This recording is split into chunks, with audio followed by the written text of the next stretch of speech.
मैं समझता हूं कि ईवीएम में कोई गड़बड़ नहीं है, क्योंकि मैंने जैसे तमाम सारे ऑफिशियल्स से बात की, कुछ टेक्नोक्रेट्स से बात की, वो कहते हैं कि गड़बड़ हो ही नहीं सकता।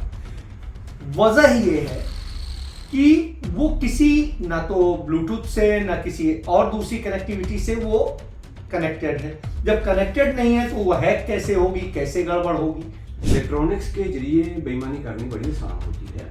अगर आपको लड़ना नहीं आता है तो आपको मैदान जंग में उतरना नहीं चाहिए। तो आपको लगता है वो गलत होता है? अनाड़ियों की तरह होते हैं। केजरीवाल और चड्ढा वगैरह ने उसको जो हल्के में वो कर लिया, जो उतना नहीं कायदे से वो कर सकते थे, तो उस कारण से सरकार को सफाई देने का मौका मिल गया। इन्होंने रायता अगर नहीं फैलाया होता तो आज इन मशीनों की कार्यप्रणाली पे सवाल उठ रहे होते। मुझे शक पड़ गया कि मेरी वोट लूटी जा रही है ईवीएम के जरिए।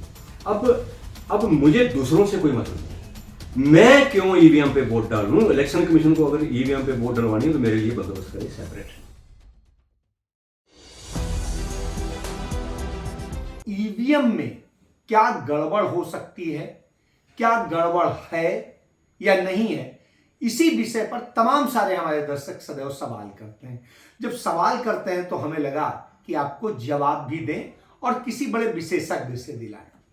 तो हमारे साथ में बीएस औलख साहब हैं, जो अमेरिका में रहे हैं और तमाम चीजों का साइंटिस्ट हैं, चूंकि तमाम सारे रिसर्च करी हैं। वो ईवीएम के मसले को लेकर के काफी एग्रेसिव हैं और तमाम सारी टेक्नोलॉजीज का बताते हैं कैसे गड़बड़ हो सकता है। तो इसी को लेकर के उनके साथ बात करेंगे, जानेंगे क्या सही है क्या गलत है, बाकी फैसला आपको करना है। तो औलख साहब, सबसे बड़ी बात, सबसे पहला सवाल, मैं समझता हूं कि ईवीएम में कोई गड़बड़ नहीं है, क्योंकि मैंने जैसे तमाम सारे ऑफिशियल्स से बात की, कुछ टेक्नोक्रेट्स से बात की, वो कहते हैं कि गड़बड़ हो ही नहीं सकता। वजह ये है कि वो किसी ना तो ब्लूटूथ से ना किसी और दूसरी कनेक्टिविटी से वो कनेक्टेड है। जब कनेक्टेड नहीं है तो वो हैक कैसे होगी, कैसे गड़बड़ होगी? पहली बात तो आपकी बिल्कुल सही है कि ये मशीनें इंटरनेट से कनेक्ट नहीं होती, इनको हैक नहीं किया जा सकता और ब्लूटूथ भी इनमें नहीं है, तो हैक करने का तो कोई सवाल ही नहीं उठता है। दूसरी बात यह है कि इलेक्शन कमीशन हमारा वो भी यही बात कहता है कि हमारी मशीनें जो हैं ये इनका टेस्ट कर लो, तो इनमें अगर कोई गड़बड़ है तो पकड़ लो। जब वो कहता है कि टेस्ट कर लो, सारा खेल इसी एक शब्द के अंदर है। तो सर, जब वो इतनी बड़ी बात पारदर्शिता के साथ कहता है टेस्ट कर लो, और हमें याद है, आपको याद है, आम आदमी पार्टी ने यह मुद्दा उठाया था जी, और इसको लेकर के अरविंद केजरीवाल और राघव चड्ढा को बुला लिया था। सौरभ भारद्वाज भी थे, और उन सब के सामने उन्होंने खुद भी कह दिया फिर उस समय कि नहीं, हाँ गड़बड़ नहीं है। तो जब वो कह रहे हैं गड़बड़ नहीं है, जो स्टेक होल्डर है, फिर आप कैसे कहते हैं कि गड़बड़ है? अगर आपको लड़ना नहीं आता है तो आपको मैदान जंग में उतरना नहीं चाहिए, तो अच्छा हो। तो आपको लगता है वो गलत होता है? अनाड़ियों की तरह होते हैं जी। तो इलेक्शन कमीशन ने उनकी घिघी बांध दी और वो चले गए। और वो जो एक घटना हुई उसके बाद इलेक्शन कमीशन को सर्टिफिकेट मिल गया कि ये मशीनें सही हैं, और आज तक उसी एक डंडे से इलेक्शन कमीशन पूरे देश को पीट रहा है। दूसरी बात जो मैंने कही कि टेस्ट कर लो हमारी मशीनों को, इसी में खेल है, तो खेल सारा। ये कैसे खेल है, इसको थोड़ा सा बताएं मुझे ब्रीफ में। देखो, इसका ये एक साइंस है, इलेक्ट्रॉनिक्स एक साइंस है। ये साइंस में बेईमानी करनी बड़ी आसान होती है। और आपने देखा होगा कि साउथ दिल्ली में अभी भी एक हुआ, किसी को फ़ोन आता है और वो हेलो बोलता है, उसके खाते से 50 लाख रुपया उड़ जाता है। और हम अखबारों में आए दिन पढ़ते हैं किसी के खाते से पैसा गायब हो जाता है, सरकारों के गोपनीय डाटे उड़ जाते हैं, और विकीलीक्स ने तो तमाशा पूरा करके दिखा दिया था। तो इसलिए इलेक्ट्रॉनिक्स के जरिए बेईमानी करनी बड़ी आसान होती है। इलेक्ट्रॉनिक्स की जो बेईमानी होती है ना, वो दो तरह के सॉफ्टवेयर होते हैं। एक सॉफ्टवेयर होता है रिगिंग सॉफ्टवेयर। रिगिंग का मतलब होता है चीटिंग, यानी धोखा देना। ये जितनी भी सारी बेईमानियां होती हैं सारी रिगिंग सॉफ्टवेयर के जरिए होती हैं। एक दूसरी तरह का सॉफ्टवेयर आया, उसको बोलते हैं test rigging software. Test rigging software की हिस्ट्री ये है कि 2004 में, देखो, एक दुनिया में एक कंपनी है बॉस, और टेक्नोलॉजी क्षेत्र में वो दुनिया की दिग्गज कंपनी है, बॉस ही है वो सबकी। तो वो 2004 में एक सॉफ्टवेयर बनाती है, और वो सॉफ्टवेयर एक दूसरी कंपनी वॉक्सवैगन जो ऑटोमोबाइल में है, वो दुनिया का एक बहुत बड़ा है, वो मर्सिडीज ऑडी वगैरह को भी गाड़ियाँ बना के देती है। तो वो कंपनी वो सॉफ्टवेयर किराए पे ले लेती है। उसके बाद क्या होता है कि अचानक दुनिया भर की सरकारों को बुखार चढ़ जाता है पोल्यूशन का। और वो यूरो 4 नाम के एक नॉर्म लेके आ जाती हैं, और एक डेडलाइन आ जाती है 1 जनवरी 2008। यानी 1 जनवरी 2008 के बाद वही कारें सड़कों पे आएंगी, उनको बिकने की परमिशन मिलेगी, जिनमें वो यूरो 4 के नाम्स होंगे। उसमें कोई 0.47 मिलीग्राम करके कोई एक लेवल था पोल्यूशन का जी। तो अब क्या हुआ कि वॉक्सवैगन की जो कारें थी, जो कारें बनाती, देखो इनको चिंता तो होगी ना, क्योंकि इनकी कारों का जो पोल्यूशन लेवल तो ऊंचा था जी, तो बाकी कंपनियों को भी हुई होगी। तो इन कंपनी ने क्या किया कि अब इनको याद आता है कि हमारे पास तो वो सॉफ्टवेयर पड़ा हुआ है 2004 वाला। अब इन्होंने वो सॉफ्टवेयर का थोड़ा बहुत मॉडिफाई करके उसका एक इस्तेमाल करना शुरू कर दिया, कारों में लगा दिया आपने। 2006 में इस दौरान डेट्रियट का ऑटो एक्सपो होता है, उसमें ये कारें अपनी डिस्प्ले करते हैं, 2 मॉडल, पोलो और जेटा। पोलो और जेटा के बारे में ये बताया जाता है कि ये वो कारें हैं जिनका पोल्यूशन लेवल दुनिया में सबसे कम, जो मानक से भी कम, मानक से भी आधा, करीब आधा, और उनकी जो माइलेज है वो बहुत ज्यादा। क्योंकि दिक्कत क्या आती थी, जब भी जैसे ही ये उनका पोल्यूशन लेवल कम करते थे ना, तो माइलेज गिर जाती थी। तो अब कम माइलेज वाली गाड़ी तो कोई लेता नहीं। अब इन्होंने ऐसी गाड़ियां पेश कर दी कि जिनकी माइलेज बहुत ज्यादा, पोल्यूशन लेवल बहुत कम। अब उन कारों का नाम पड़ जाता है ग्रीन कार्स जी। और दुनिया जहान में इनकी बल्ले बल्ले हो जाती है, इनको दुनिया जहान से सब्सिडियां मिलती हैं। धीरे धीरे वक्त बीत जाता है जी, वक्त आ जाता है 2015 का। 2015 की एक तारीख आती है 26 सितंबर 2015। तो 26 सितंबर 2015 को ये भंडा फूट जाता पूरा। कैसे? वो वहां 2 अखबारें छपती हैं, बिल्ड और डेर स्पीगल। तो अगले दिन यानी कि 27 अमेरिका नहीं, जर्मनी में, जिस स्कैंडल का भंडाफोड़ जर्मनी में होता, ओके, तो वो पूरा किस्सा जो था वो छप जाता। तो अगले दिन 28 तारीख को पूरी दुनिया के अखबारों में, New York time, guardian, Washington post वगैरह, अगले दिन 28 को छपता है। तो 28 को जब वो स्कैंडल सामने आता है, वो स्कैंडल क्या था, मैं आपके ऊपर उसके ऊपर आता हूँ। स्कैंडल ये था कि वॉक्सवैगन की कारों के बारे में पता चलता है कि ये इतने सालों से लोगों को धोखा दे रहे थे। अच्छा, कैसे? ये बोल रहे थे क्योंकि इनकी कारों की माइलेज तो बहुत ज्यादा थी। हाँ, देखो माइलेज तो ड्राइवर को पता चल जाती है ना, मालिक को पता चल जाती है, मगर इसका पोल्यूशन लेवल भी बहुत ज्यादा था। तो फिर वो कैसे कंट्रोल कर रहे थे? कंट्रोल ऐसे होता था कि जैसे ही वो कार जब टेस्टिंग सेंटर पे जाती थी, तो वो कार को पता चल जाता था, उन कारों में वो जो 2004 वाला सॉफ्टवेयर था, उसके जरिए एक ऐसी टेक्नोलॉजी डाल दी गई थी। आपने आजकल सुना होगा artificial intelligence and machine learning. Learning क्या होती है? पढ़ाई।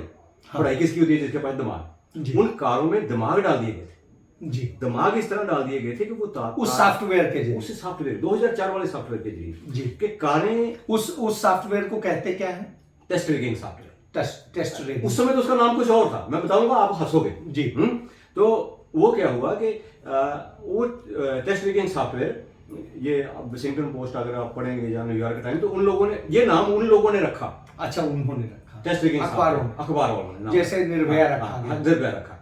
तो वो जब सॉफ्टवेयर सामने आता है, उस कार से कारें सूंघने लगी, कारें देखने लगी, कारें सुनने लगी, कारें महसूस करने लगी। यानी लाइक जैसे सेंसर है, लाइक ये छोटे स्तर पे सेंसर कह सकते हैं। सेंसर का भी एक भंडा, एक कहानी सेंसर की भी हो रहा है। मेरे पास ये रिपोर्ट पड़ी हुई है, यूरोपियन कमीशन की है। ये है, ये देखिए, ये सेंसर के बारे में है, यूरोपियन कमीशन की रिपोर्ट है। European commission joint research centre, तो ये रिपोर्ट उसी दौरान आई थी। सेंसर टेक्नोलॉजी उसी में निकली जी, सेंसर टेक्नोलॉजी उसी में निकली, पहले किसी को पता नहीं होता था। तो वो कारें जब वो सोचने लगी, समझने लगी, एक बेईमान इंसान बन गई। वो क्या करती थी, जैसे ही उनका टेस्ट होता था, वो ईमानदार हो जाती थी। यानी वो बताने लगती थी कि पोल्यूशन कम है, पोल्यूशन आता ही नहीं था उनका। जितना गवर्नमेंट के मानक थे, से यूरो 4 से भी आधा आ जाता था। और जैसे ही वो कार सड़क पे जाती, चलने लगती, तो उसका जो पोल्यूशन लेवल था 17 गुना 17 टाइम्स बढ़ जाता था। और इतनी सियानी हो गई थी कारें कि सड़क पे अगर इंस्पेक्टर खड़ा है टेस्ट वाला, तो वो आदमी और आदमी में फर्क करने लगी। जैसे अभी अभी एक छोटा सा सॉफ्टवेयर हम लोगों के मोबाइल वगैरह में मिलता है, रडार करके, वो लगा लीजिए तो वो खट से डिटेक्ट कर लेता है कि आगे आने वाले में पुलिस खड़ी है या कहीं पे आने पे वो कैमरे लगे हुए हैं, उसी का बेस्ट वर्जन था। मान लीजिए कि मैंने वो रडार का सॉफ्टवेयर आपके फोन में चेक करना है, हाँ। तो मैं चेक हो जाएगा, हाँ, क्योंकि वो रिगेन सॉफ्टवेयर है। हाँ। देखो, अगर वो उसको नेक्स्ट लेवल पे चला गया, जैसे बॉस कंपनी टेस्ट रिगेन बन गया, तो मैं कितना भी जोर लगा लूं, टेस्ट रिगेन सॉफ्टवेयर पकड़े ही नहीं जाते। जैसे टेस्ट होता है वो उसमें से इंस्ट्रूमेंट से गायब हो जाते हैं। वो कैसे? वो उनकी टेक्नोलॉजी यही है। अच्छा, वो नैनो मतलब देखो, ये नैनो पार्टिकल की टेक्नोलॉजी तो सेंसर टेक्नोलॉजी है, जो अभी यूरोपियन कमीशन का जो मैंने आपको बताया था, ये उसमें से पता चली। तो वो कारें इतनी सियानी हो गई थी। अब मेरे को आप ये बताइए कि जो कारें होती हैं, ये होती क्या है? एक थर्मोडायनामिक का इंजन, 250-300 साल पुरानी टेक्नोलॉजी। अगर 250-300 साल पुरानी टेक्नोलॉजी में जब वो सॉफ्टवेयर लगा और वो कारें इतनी चालाक हो गई, तो अब तो मेरे को ये बताओ कि इलेक्ट्रॉनिक वोटिंग मशीन तो क्या है? वो तो इलेक्ट्रॉनिक मशीन है, आज के ज़माने की है, और तो आपके फ़ोन से भी कई गुना ज़्यादा एडवांस।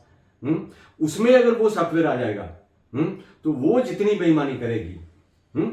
देखो, एक मशीन पड़ी है, अब मान लो जहाँ पोलिंग हो रही है, मशीन पड़ी हुई है। अब उस मशीन में आर्टिफिशियल इंटेलिजेंस डाल दी गई है, मशीन लर्निंग हो चुकी है उसकी। उसके बाद वो मशीन बन गई एक सियाना कौवा। उसके बाद जब इंस्पेक्टर आएगा चलता हुआ, तो इंस्पेक्टर के चलने का पैटर्न, उसके कदमों की ताल, इंस्पेक्टर आके कौन से एंगल पे खड़ा होगा, इंस्पेक्टर आके मशीन को कहाँ टच करेगा, ये आर्टिफिशियल इंटेलिजेंस में चीजें उसमें डाल दी जाती है।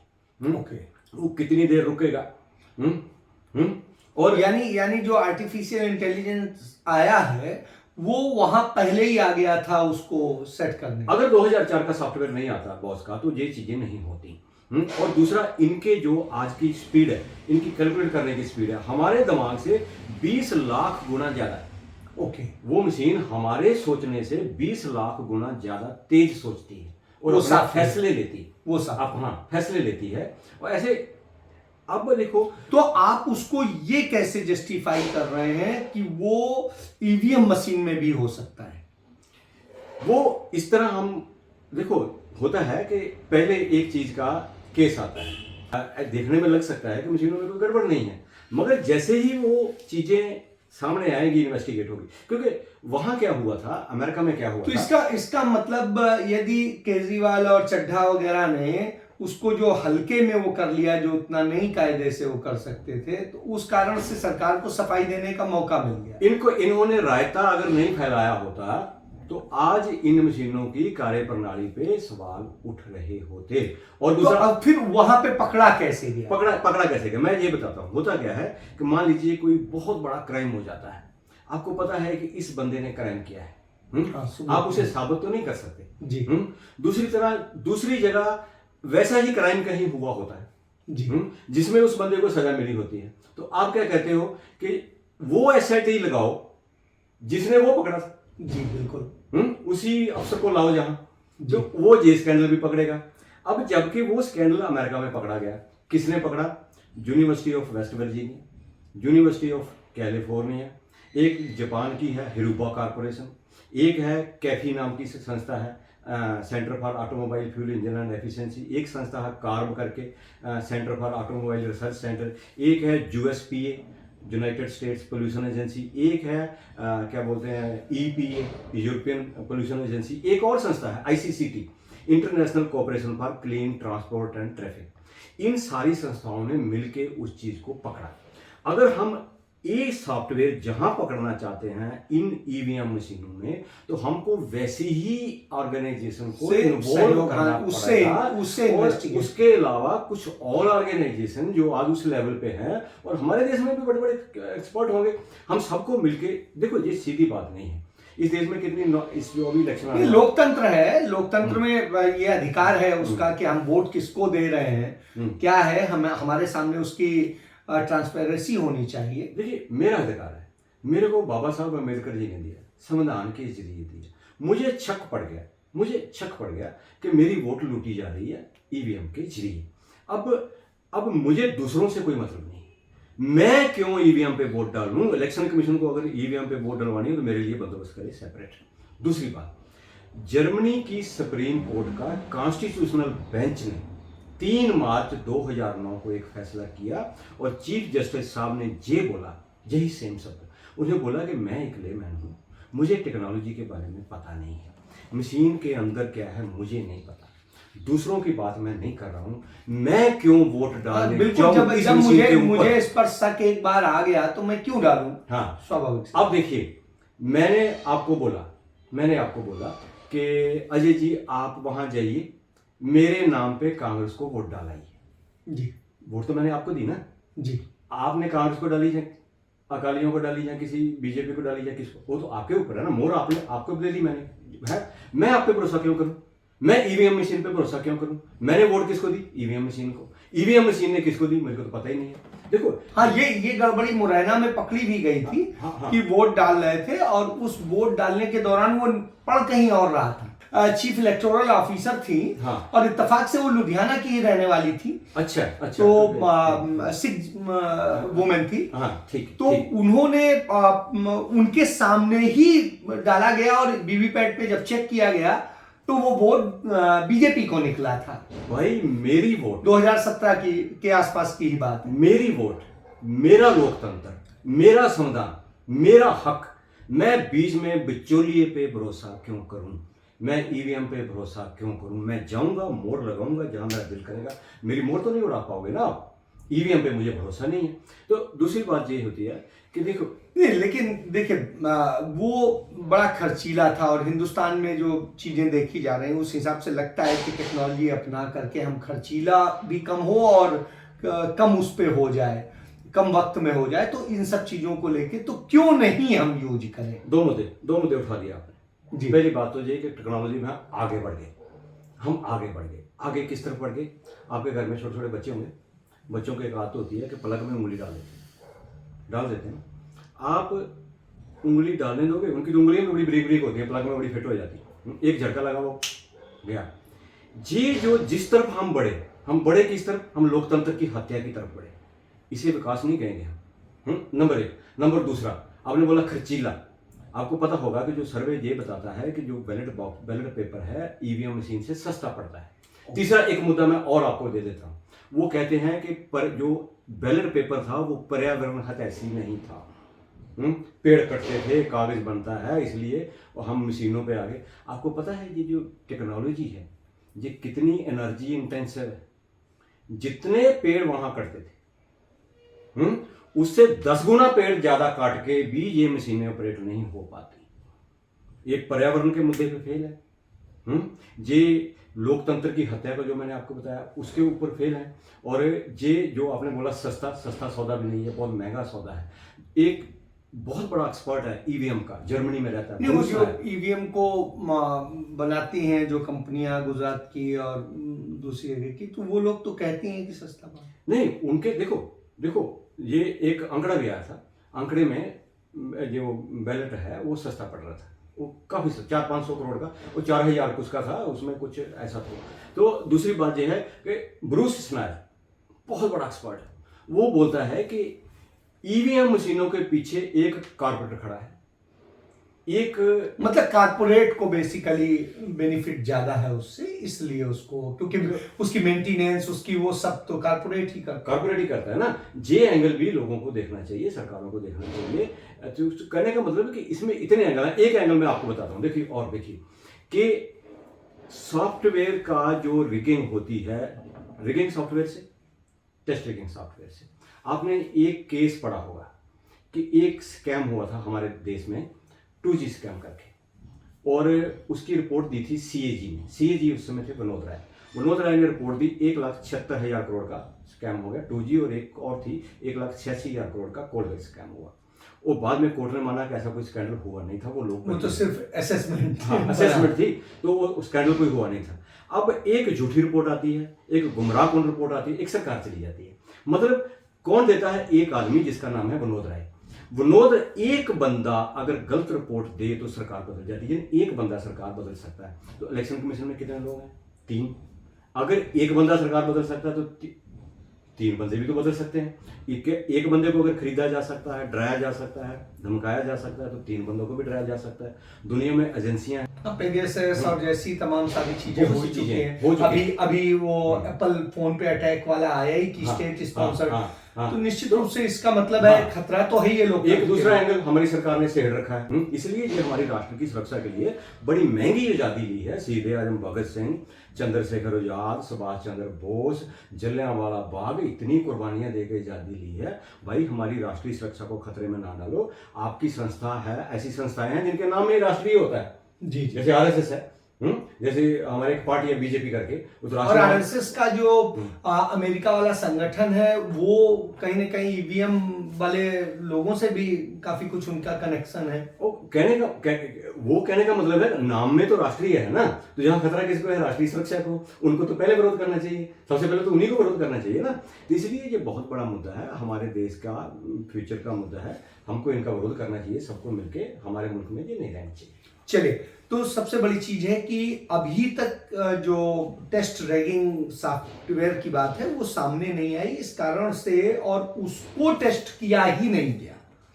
उसको ना टेस्ट करने के कारण और उन सब कारणों से वो जो हिडन हो सकते हैं, जो दिखते नहीं है सामान्य तौर पे, उनको चेक नहीं किया गया, जिसके कारण गड़बड़ी होने की संभावना जो दिखते नहीं वो होते हैं। हाँ, जो दिखते नहीं वो जैसे होते हैं। पेगासस दिखता नहीं है, होता लेकिन होता है। हमारी सरकार ने अभी तक कोई तसल्ली बख्श जवाब दिया नहीं सुप्रीम कोर्ट में जी। हम सरकार से ये भी उम्मीद नहीं करते कि जहां भी देगी, मगर मेरा कहने का मतलब ये है कि जिस प्रोटोकॉल के तहत उसको पकड़ा गया जी, वहां बिल्कुल चेक कर उसी प्रोटोकॉल को फॉलो करना सबसे चाहिए। बड़ी चीज ये है कि मुझे लगता है कि जब ये शक हो देश के मतदाताओं को और देश के एक तमाम बड़ी आबादी को और तमाम राजनीतिक दलों को, तो ऐसी स्थिति में लोकतंत्र यह कहता है कि उसकी हम सच्चाई परख लें। उसके लिए जरूरी है कि हम उस तरह की इस विशेषज्ञों से इसकी जांच कराएं, ना कि अपने सरकार के ही मनमानी ढंग से हम रिपोर्ट दे दें।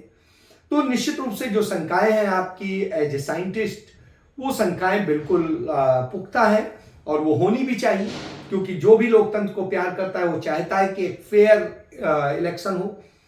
मैं भी कई चीजों को इसको लेकर के, चूंकि मैं इसका बहुत विरोध इसलिए नहीं करता हूं क्योंकि मुझे इसका अभी कोई बड़ा पुख्ता जवाब नहीं मिला था आज तक, लेकिन तब तक जो टेस्ट रैगिंग सॉफ्टवेयर की जो बात है वो किसी के सामने नहीं थी, उस पर किसी ने चर्चा नहीं की। तो निश्चित रूप से सरकार को इस पर भी सोचना चाहिए और करना चाहिए, क्योंकि इलेक्शन फेयर होने चाहिए, लोकतंत्र बचना बेहद जरूरी है। और इसलिए मैं धन्यवाद करता हूं औलख साहब, आपने इसमें बहुत सारी चीजें शेयर करी।